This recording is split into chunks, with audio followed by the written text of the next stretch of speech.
আগুন লেগেছে, আগুন লেগেছে, আগুন লেগেছে, আগুন লেগেছে।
আমাদের কলেজের ইউনিভার্সিটি যারা মারা গেছে, আমাদের যে শহীদ, এই 2024 সালের যে শহীদ, তাদেরকে প্রথমে জানাই ও তাদের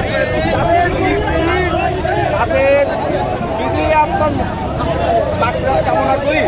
আমরা ডাক্তার ইউনিটের কাছে প্রত্যাশা করি, দ্রব্যমূল্য নিয়ন্ত্রণ সিন্ডিকেট ভেঙে দিয়ে গরিবের হাতের নাগালে যেন খাদ্যদ্রব্য আসে।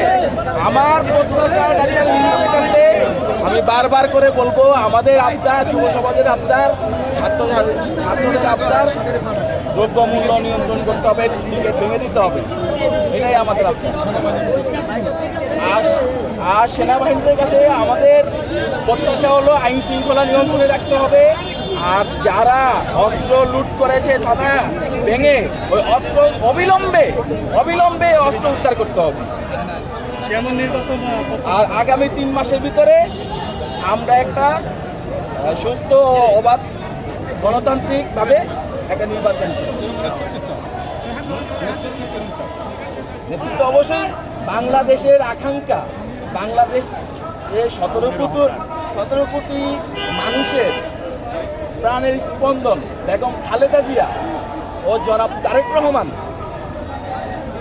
আশা করি বাংলাদেশে যদি নির্বাচন হয় বিপুল ভোটে 300 আসনে, আমি বিশ্বাস করি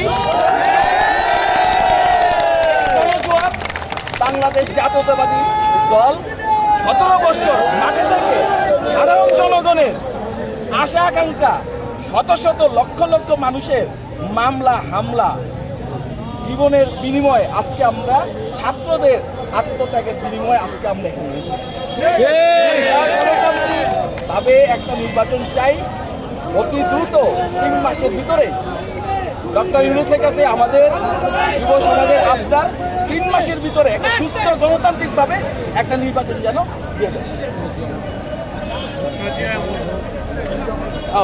খালেদা জিয়া জিন্দাবাদ, বেগম খালেদা জিয়া জিন্দাবাদ, তারুণের অহংকার তারেক রহমান জিন্দাবাদ, আমাদের শহীদ রাষ্ট্রপতি জিয়া রহমান অমর হোক, বাংলাদেশ জিন্দাবাদ।